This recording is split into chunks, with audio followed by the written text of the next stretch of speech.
ini miskin. Di Islam nggak peduli. Ente tukang becak, pejabat baru datang, tukang becak duluan, saf depan.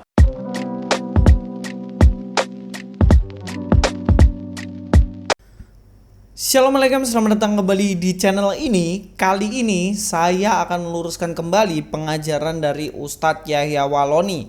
Sebab beliau mengajar dan cenderung untuk menjelekkan Kristen sih guys, seperti biasanya. Tetapi kita wajib dan berhak untuk meluruskannya, supaya ini tidak terjadi kesalahpahaman di kalangan mungkin orang muslim berprasangka buruk tentang orang Kristen. Supaya ya kita sama-sama enak lah. Yahya Waloni dia mengatakan bahwa di dalam Kristen itu orangnya itu memilih-milih, yang kaya sendiri, yang miskin sendiri, yang kaya itu ditaruh di depan dan yang miskin ditaruh di belakang.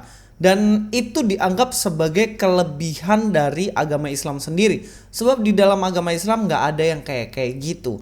Tapi kita langsung aja nonton videonya supaya kita paham apa yang dimaksud oleh Ustadz Yahya Waloni ini. Coba intip di gereja hari Minggu pagi. Yang kaya-kaya duduk di depan, yang tukang panjat kelapa, tukang becak di belakang. Nah, yang kaya-kaya di depan, duduk di bangku apa itu VIP. Di belakang bangku kayu. Sudah diatur, ini kaya, ini miskin. Di Islam nggak peduli. Ente tukang becak, pejabat baru datang, tukang becak duluan, saf depan. Kalau dia dari bawah becak malam angin banyak masuk, kau terima di belakang. Benarkah di dalam Kristen itu membeda-bedakan orang yang miskin dan yang kaya seperti yang dikatakan oleh Yahya Waloni ini, dan bahkan menjadi bahan leluconnya? Mari kita bahas.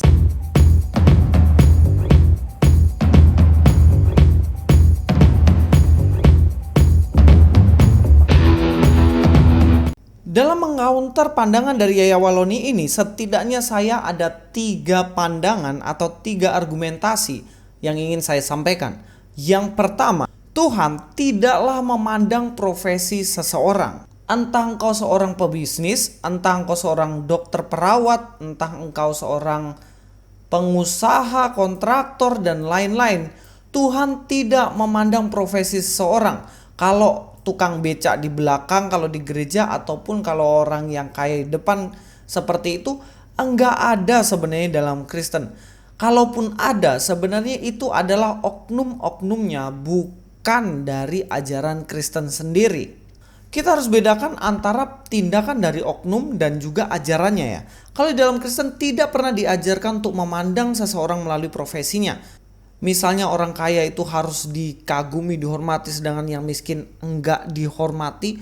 Itu tidak ada dalam ajaran Kristen. Tetapi kalau ada oknumnya, ya jelas semua pun ada oknumnya seperti ini. Ya contohnya misalnya ya, di dalam kekristenan dilarang membunuh orang. Tetapi apakah di penjara ada orang Kristen yang membunuh? Ya ada, itu orang Kristen yang melanggar aturan. Setidaknya seperti itulah. Kita langsung aja merujuk ke ayatnya ya guys. Di dalam Efesus 6 ayat 8-9, kamu tahu bahwa setiap orang, dikatakan di sini setiap orang ya, baik hamba maupun orang merdeka. Jadi kalau kita berbicara mengenai ini, kita harus tahu bahwa fokus di dalam kitab Efesus ini dan konteksnya adalah masih ada perbudakan pada zaman itu.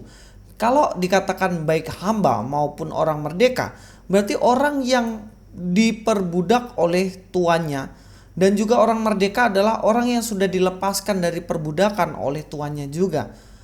Kalau ia telah berbuat sesuatu yang baik, ia akan menerima balasan dari Tuhan.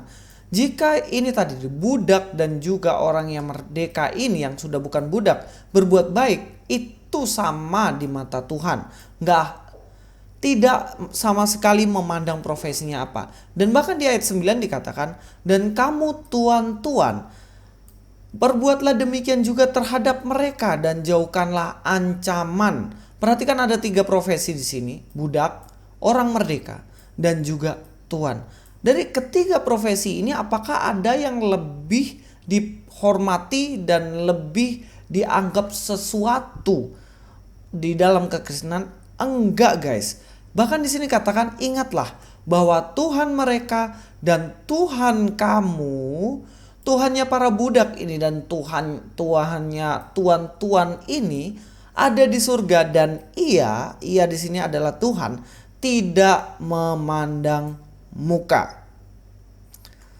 Kalau kita mengetahui hal ini, tidak memandang muka, yang artinya tidak membeda-bedakan, jelas ya bahwa Tuhan sama sekali tidak membeda-bedakan entah engkau seorang hamba, entah engkau orang merdeka, entah engkau bos, dan lain-lain apapun profesimu, tukang beca, cleaning service, bahkan mungkin presiden sekalipun, kita sama di mata Tuhan. Tuhan tidak membeda-bedakan kita. Dari argumentasi saya yang pertama ini jelas sudah gugur apa yang disampaikan oleh Ustadz Yahya Walloni. Argumentasi saya yang kedua adalah Tuhan tidak memandang suku bangsa kita.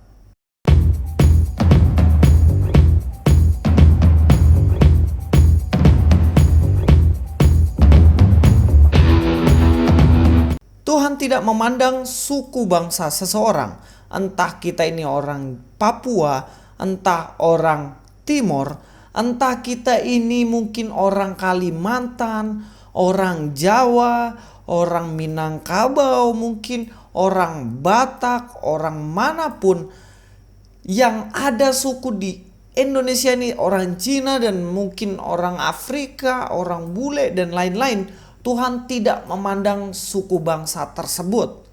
Di dalam Galatia pasal yang kedua ayat 3-6 dikatakan, tetapi kendati pun Titus yang bersama-sama dengan aku adalah seorang, apa dikatakan di sini?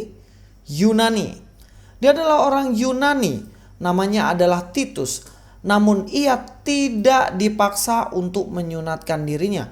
Sebab menyunat ini adalah budaya dari orang Yahudi. Kalau dia adalah orang Yunani ya gak wajib untuk dia bersunat.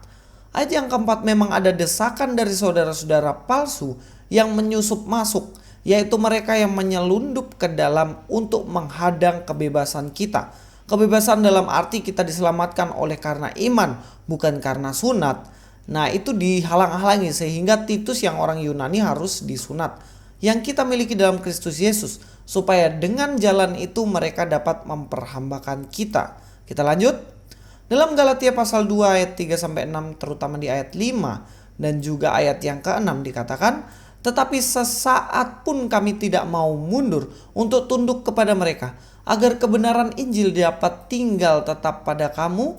Dan mengenai mereka yang dianggap terpandang itu, bagaimana kedudukan mereka dahulu, itu tidak penting bagiku, sebab Allah tidak memandang muka. Bagaimanapun juga, mereka yang terpandang itu tidak memaksakan sesuatu lain kepadaku. Perhatikan, Allah tidak memandang muka. Kalau dalam ayat ini konteksnya Allah tidak memandang muka sukumu apa. Entah suku kamu Yahudi, suku Yunani, suku Jawa mungkin, suku Dayak, suku Papua, suku Batak dan lain-lain. Kita semua sama di mata Tuhan, tidak dibeda-bedakan. Kalau pergi ke gereja duluan ya silakan mau di depan. Kalau ke gereja mungkin terakhir ya silakan di belakang. Tetapi sebenarnya nih guys, yang dikatakan Yahya Walloni ini sebenarnya nggak benar. Sebab kalau di gereja itu kadang-kadang orang kalau disuruh maju di bangku yang paling depan, mereka paling nggak mau. Kebanyakan mereka cari posisi di belakang karena mereka malu kalau di depan gitu. Nah coba teman-teman sekali-sekali masuk gereja perhatikan, pasti kayak gitu. Dari ayat Galatia ini, apa yang disampaikan oleh Yahya Walloni sudah gugur. Sebab ternyata Tuhan tidak memandang itu semuanya. Dan sebagai orang Kristen yang baik dan benar, harusnya kita juga tidak memandang orang dari suku apapun itu. Kita sama dan kita adalah saudara seiman di dalam Yesus Kristus. Argumentasi saya yang ketiga adalah Tuhan tidak memandang status sosial seseorang.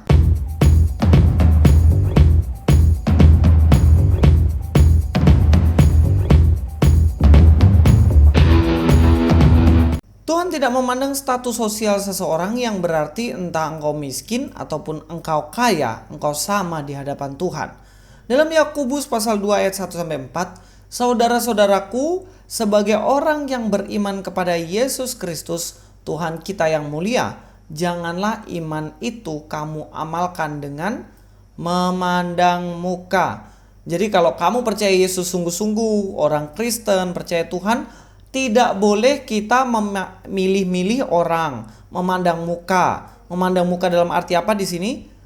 Sebab jika ada seorang masuk ke dalam kumpulanmu dengan memakai cincin emas, yang artinya ini orang kaya kan gitu, dan pakaian indah, dan datang juga seorang miskin ke situ dengan memakai pakaian buruk. Jadi di sini Yakobus membandingkan adalah dua hal.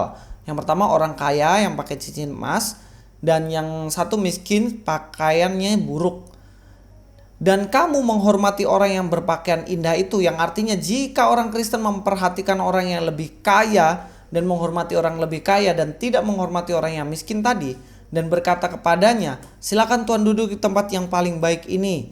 Ya kalau konteksnya ya Waloni suruh di depan lah.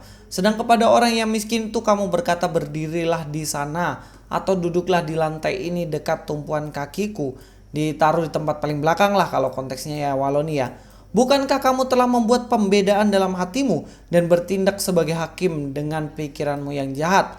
Apakah menurut Yakobus ini diizinkan orang yang miskin ditaruh di belakang, yang kaya taruh depan, ataupun ya istilahnya tidak dihormatilah yang miskin? Apakah ini sesuai dengan perintah dalam Kristen? Ya jelas enggak dong guys. Sebab di ayat yang ke-9 tetap di Yakobus dikatakan, tetapi jikalau kamu memandang muka, kamu berbuat dosa. Dan oleh hukum itu jadi nyata bahwa kamu melakukan pelanggaran. Jelas ya guys di sini bahwa jika kita memandang muka, membeda-bedakan orang yang kaya dan miskin di dalam kekristenan, itu jelas dosa dan itu salah. Lah kok ini dibilang Yaya Waloni itu adalah tindakan orang Kristen? Berarti orang Kristen yang mana? Mungkin dulu waktu Yaya Waloni jadi pendeta, kalau lihat datang ada orang cincinnya emas 1 kilo di tangannya, dia hormat-hormat mungkin ya. Begitu ketemu orang beca, kok miskin, gak penting, pergi. Mungkin dia begitu kali dulu ya. Yang jelas ini mematahkan pandangan yang mana Yaya Waloni mengatakan bahwa kelebihan agamanya adalah tidak membeda-bedakan, dan kekurangan di dalam Kristen adalah membeda-bedakan. Ini jelas salah dan gugur guys. Dengan 3 argumentasi saya yang saya sertakan ayat-ayat di dalam Alkitab. Silakan Yaya Waloni tunjukkan ayat-ayat yang mengatur hal ini di dalam kitabnya Yaya Waloni. Tapi saya nggak mau ikut campur. Yang jelas jika Anda menyerang kekristenan, menjelekkan kekristenan, saya akan meluruskannya. Jadi jangan salah paham semuanya saudara saya yang muslim. Saya tidak ada sangkut pautnya untuk menjatuhkan agama saudara, tidak. Tujuan saya hanya meluruskan jika ada orang yang menyerang agama saya.